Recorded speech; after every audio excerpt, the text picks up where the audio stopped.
మళ్ళా Congress party suspend చేయటం అనేది కాంగ్రెస్ పార్టీకి క్లిష్ట పరిస్థితి ఏర్పడి ఈనాడైతే బీసీలు నలగదొక్కాలని మళ్ళీ రెడ్ల వర్గం ఎప్పుడైతే మళ్ళీ ఇది చేస్తా ఉన్నదో రేపు దాన్ని బీసీలు పూర్తిగా ఎదుర్కొంటారు. రేపు బీసీల వర్గం పక్కాగా గెలవటం ఖాయం. రేపు రెడ్ల వర్గాన్ని ఎక్కడ దొక్కాలని అక్కడ తొక్కటం ఖాయం. రేపు ఇంతటితో అయితే వదిలిపెట్టే ప్రసక్తే లేదు. ఇలా చేసుకున్న ఏ కుట్ర వ్యవహారం చేసినా దీన్ని బీసీలు అయితే పూర్తిగా దాని మీద వ్యతిరేకత చేసుకుంటారు.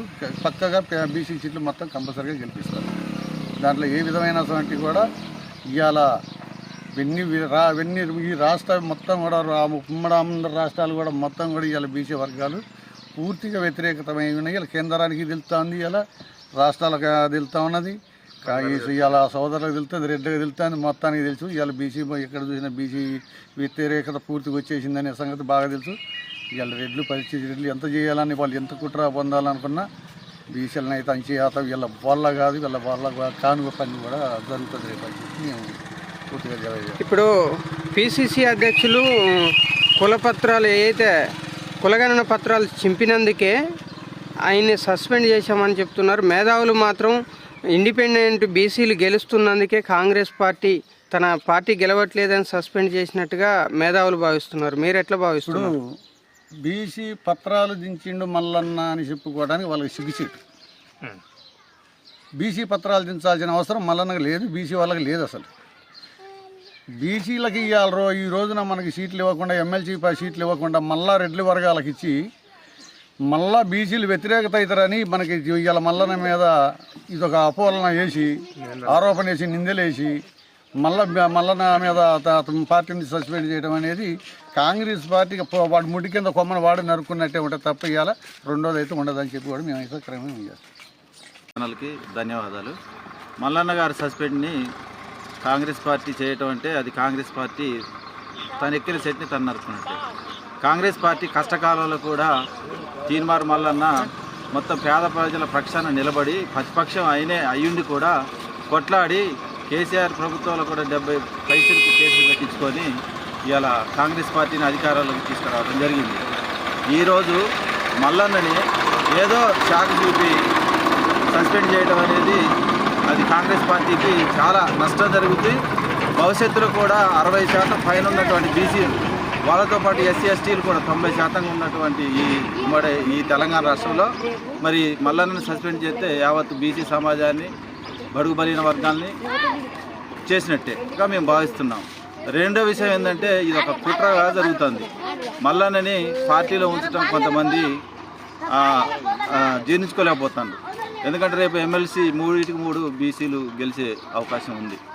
దీంట్లో భాగంగా కేంద్రానికి కూడా చెప్పుకునే అవకాశం మరి బీసీలు గెలుస్తారని చెప్పేసి మల్లన్న చెప్పడం పదే బీసీలను గెలిపేయడానికి ప్రయత్నం చేయడం. మరి ఆయన పార్టీలో ఉన్నా కానీ పేద ప్రజల పక్షాన ఉన్నారు, అత్యధిక సామాజిక వర్గంగా ఉన్నటువంటి బీసీల పక్షాన ఉన్నారు. మరి తప్పే ఉంది. కాంగ్రెస్ పార్టీ మేనిఫెస్టోలో ఏం చెప్పింది? అన్నీ అమలు చేస్తామని చెప్పింది, చేయట్లేదు కొన్ని. మరి దాన్ని ప్రశ్నిస్తాడు. మరి తాను ఆ రోజు ఇచ్చిన కాంగ్రెస్ పార్టీ మేనిఫెస్టోలు కూడా మల్లన్న కూడా ప్రచారం చేయడం జరిగింది, ఆయన రాష్ట్ర ప్రచార కార్యదర్శి కూడా. మరి ఆయన ప్రశ్నించడం తప్పేం లేదు కదా. ప్రజాస్వామ్యం అనేది కాంగ్రెస్ పార్టీలో బాగుంటుందని అంటారు కదా.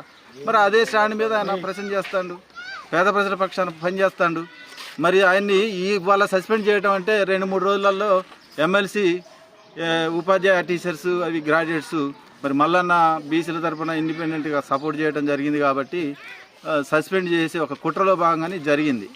మరి అట్లంటే ఎంతోమంది గతంలో ఉన్నటువంటి మన రెడ్లు కూడా కోమటిరెడ్డి రాజగోపాల్ రెడ్డి గారు కూడా ఇదే రేవంత్ రెడ్డి గారిని కూడా విమర్శించడం జరిగింది. మరి వాళ్ళ మీద చర్యలు తీసుకున్నారా? వాళ్ళని సస్పెండ్ చేసిర్రా? మరి వాళ్ళు తిట్టుకుంటూ లేదు కానీ వాళ్ళకి సస్పెండ్లు ఉండవు, సోకాజ్ నోటీసులు ఉండవు.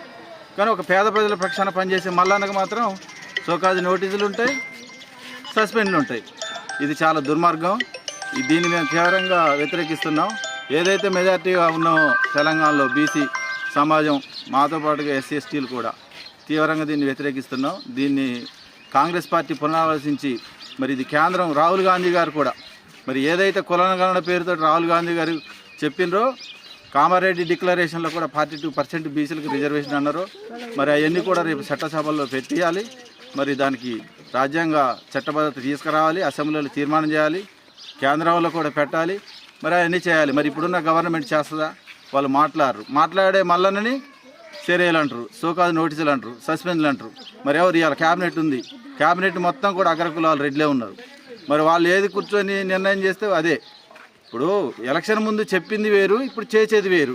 మీరు చెప్పినా మీరు అమలు చేయకపోతే ప్రశ్నించేటోడు ప్రశ్నిస్తూ ఉంటే తప్పే ఉన్నది. దీన్ని మేము బీసీల తరపున, బడుగు బలహీన వర్గాల తరపున తీవ్రంగా ఖండిస్తున్నాం.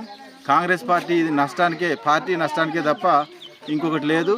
కాంగ్రెస్ పార్టీ ఒకసారి పునరాలోచించుకొని దీన్ని, ఈ యొక్క సస్పెండ్ని ఎత్తేయాలి. లేదంటే మీరు టోటల్గా బీసీ సమాజాన్ని తెలంగాణ రాష్ట్రం నుంచి బహిష్కరించినట్టు చేసిందని మేము భావిస్తున్నాం.